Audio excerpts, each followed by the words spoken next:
All. Miracle mornings എന്ന morning പ്രാക്ടീസിലൂടെയാണ് നമ്മൾ പോയിക്കൊണ്ടിരിക്കുന്നത്. ഇന്ന് നമ്മളിവിടെ പറയാൻ പോകുന്നത് വിഷ്വലൈസേഷനെ കുറിച്ചാണ്. അതായത് സാധാരണ മനുഷ്യർ സാധ്യമായതിൽ മാത്രം വിശ്വസിക്കുന്നു. സാധ്യമായേക്കാവുന്നതും മാത്രമല്ല, അസാധ്യമായത് കൂടി അസാധാരണ മനുഷ്യർ മനസ്സിൽ കാണുന്നു. അസാധ്യമായതിനെ ഭാവന ചെയ്യുന്നതിലൂടെ അവരതിനെ സാധ്യമാക്കുന്നതിലേക്കുള്ള ആദ്യ ചുവട് വയ്ക്കുന്നു. നിങ്ങൾ എപ്രകാരമാണ് എന്നതിന് പകരം നിങ്ങൾ എപ്രകാരം ആയിരിക്കാൻ ആഗ്രഹിക്കുന്നുവോ അപ്രകാരം നിങ്ങൾ നിങ്ങളെ കാണുക. നിങ്ങളുടെ ജീവിതത്തിൽ നിങ്ങൾ ആഗ്രഹിക്കുന്ന, നിങ്ങൾ ലക്ഷ്യം വയ്ക്കുന്ന നിർദ്ദിഷ്ട ഫലങ്ങൾ ലഭിക്കുന്നതിനാവശ്യമായ പ്രവൃത്തിയോ പെരുമാറ്റമോ നിങ്ങളുടെ വിഷ്വലൈസേഷൻ ശക്തി ഉപയോഗിച്ച് മുൻകൂറായി മനസ്സിൽ ചെയ്ത് നോക്കി ആ പ്രവൃത്തിയെ അല്ലെങ്കിൽ പെരുമാറ്റത്തെ കുറ്റമറ്റതാക്കി അതിൻ്റെ സത്ഫലം നൽകുന്ന ചാരിതാർത്ഥ്യം മുൻപേ ഭാവനയിൽ ആസ്വദിച്ച് പ്രചോദനം ഉൾക്കൊള്ളുകയും ചെയ്യുന്ന പ്രക്രിയയ്ക്കാണ് ക്രിയേറ്റീവ് വിഷ്വലൈസേഷൻ അഥവാ മാനസിക മുന്നൊരുക്കം അല്ലെങ്കിൽ മെൻ്റൽ റിഹേഴ്സൽ എന്ന് പറയുന്നത്. നിങ്ങളുടെ ഭാവനാശക്തി ഉപയോഗിച്ച് നിങ്ങൾ എങ്ങനെ പെരുമാറണമെന്നും പ്രവർത്തിക്കണമെന്നും അതിൻ്റെ ഫലം എന്തായിരിക്കുമെന്നും മനസ്സിൽ മുൻകൂട്ടി കാണുന്നതിനാണ് വിഷ്വലൈസേഷൻ എന്ന് പറയുക. ക്രിയേറ്റീവ് വിഷ്വലൈസേഷൻ അഥവാ മെൻ്റൽ റിഹേഴ്സൽ, അതായത് മാനസിക മുന്നൊരുക്കം എന്നും ഇതറിയപ്പെടുന്നു. കായിക താരങ്ങൾ അവരുടെ പ്രകടനം മെച്ചപ്പെടുത്തുന്നതിനായി ഇത് ഉപയോഗിക്കാറുണ്ട്. നിങ്ങൾ നേടാൻ അല്ലെങ്കിൽ കൈവരിക്കാൻ ആഗ്രഹിക്കുന്നത് എന്തെന്ന് വ്യക്തവും കൃത്യവുമായ മനസ്സിൽ ഭാവനയിൽ കാണുകയും അത് നേടുന്നതിനും കൈവരിക്കുന്നതിനും എന്ത് ചെയ്യണമെന്നോ അത് മനസ്സിൽ ഭാവനയിൽ ചെയ്തു നോക്കുകയും ചെയ്യുന്ന പ്രക്രിയയ്ക്കാണ് വിഷ്വലൈസേഷൻ എന്ന് പറയുന്നത്. എന്താണ് നിങ്ങൾ ഭാവനയിൽ കാണുക? മിക്ക ആൾക്കാരുടെയും മനസ്സ് ഭൂതകാലത്തിൽ കുടുങ്ങിക്കിടക്കുകയാണ്. അവരുടെ മനസ്സിൽ കഴിഞ്ഞകാല പരാജയങ്ങളുടെയും കണ്ണീരിൻ്റെയും ഓർമ്മ ചിത്രങ്ങൾ മാത്രമേ ഉള്ളൂ.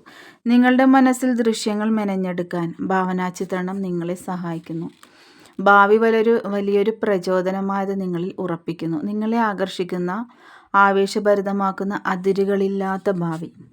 നിങ്ങളുടെ ലക്ഷ്യത്തെക്കുറിച്ചും ജീവിതത്തിൻ്റെ അടുത്ത പടിയിലേക്ക് വരുന്നതിന് നിങ്ങൾ ആരായിത്തീരണമെന്നതിനെക്കുറിച്ചും ചിന്തിക്കുകയും ഉറപ്പിക്കുകയും ചെയ്യുന്ന സ്ഥിരീകരണങ്ങൾ വായിച്ചതിന് തൊട്ട് പിന്നാലെ, അതായത് അഫർമേഷൻസ് വായിച്ചതിന് തൊട്ട് പിന്നാലെ നിങ്ങളത് വിഷ്വലൈസേഷൻ ചെയ്യുക. നിങ്ങളുടെ അഫർമേഷൻ അനുയോജ്യമായ വിധത്തിൽ ജീവിക്കാൻ ഏറ്റവും ഉപകാരപ്പെടും അത്. വിഷ്വലൈസേഷൻ സമയത്ത് ചിലർ പശ്ചാത്തലത്തിൽ സംഗീതം ഇഷ്ടപ്പെടുന്നു. പരീക്ഷിക്കാൻ താല്പര്യമുണ്ടെങ്കിൽ നിങ്ങൾക്ക് അതും ആകാം. നാം നമ്മുടെ കഴിവിൻ്റെ പരമാവധിയിൽ ജീവിക്കുക എന്നാണ് നമ്മെ സ്നേഹിക്കുന്നവർക്കായി നമുക്ക് നൽകാൻ കഴിയുന്ന വലിയ സമ്മാനം. നിങ്ങൾ നിങ്ങളുടെ കഴിവിൻ്റെ പൂർണ്ണതയിൽ ജീവിക്കുന്നത് എപ്രകാരമായിരിക്കും? നിങ്ങൾ യഥാർത്ഥത്തിൽ എന്താവാനാണ് ആഗ്രഹിക്കുക? യുക്തിയെക്കുറിച്ചും പരിമിതികളെക്കുറിച്ചും പ്രായോഗികതയെക്കുറിച്ചുമൊക്കെ മറന്നേക്കുക. നിങ്ങൾ ആഗ്രഹിക്കുന്നതെന്തും നിങ്ങൾക്ക് നേടണമെങ്കിൽ, ആഗ്രഹിക്കുന്നതെന്തും ചെയ്യണമെങ്കിൽ, ആഗ്രഹിക്കുന്നതെന്തും ആകണമെങ്കിൽ നിങ്ങൾക്ക് എന്തുണ്ടായിരിക്കണം? നിങ്ങൾ എന്ത് ചെയ്യണം? നിങ്ങൾ ആരായിത്തീരണം. നിങ്ങളുടെ പ്രധാന ലക്ഷ്യത്തെ, ആഴത്തിലുള്ള ആഗ്രഹങ്ങളെ അങ്ങനെ ആയിരുന്നെങ്കിൽ അതിൻ്റെ ജീവിതത്തെ മാറ്റിമറിച്ചേനെ എന്ന് വിചാരിക്കുന്ന, അത്യധികം ആവേശഭരിതമാക്കുന്ന സ്വപ്നങ്ങളെ ഭാവനയിൽ നിങ്ങൾ കാണുക. നിങ്ങളുടെ കാഴ്ചയുടെ ഓരോ അംശത്തെയും കാണുക. അറിയുക, കേൾക്കുക, സ്പർശിക്കുക, രുചിക്കുക, മണക്കുക. നിങ്ങളുടെ എല്ലാ ഇന്ദ്രിയങ്ങളും ഉപയോഗിച്ച് ആ ഭാവനയെ നിങ്ങൾ ഉൾക്കൊള്ളുക. നിങ്ങളുടെ വിഷ്വലൈസേഷൻ എത്രമാത്രം സ്പഷ്ടവും കൃത്യവുമാക്കാൻ, അത് യാഥാർത്ഥ്യമാക്കാൻ നിങ്ങൾ അത്രയ്ക്കത്രയ്ക്ക് കഠിനാധ്വാനം ചെയ്യും. നിങ്ങൾ ആഗ്രഹിച്ചെല്ലാം നേടിയത് നിങ്ങൾ ഭാവനയിൽ കാണുക. നിങ്ങളുടെ സമീപ ഭാവിയെ, അന്നത്തെ ദിവസത്തിൻ്റെ അന്ത്യത്തെ ഭാവനയിൽ കാണുക. അതായത് എൻഡിങ് റിസൾട്ടാണ് നിങ്ങൾ കാണേണ്ടത്.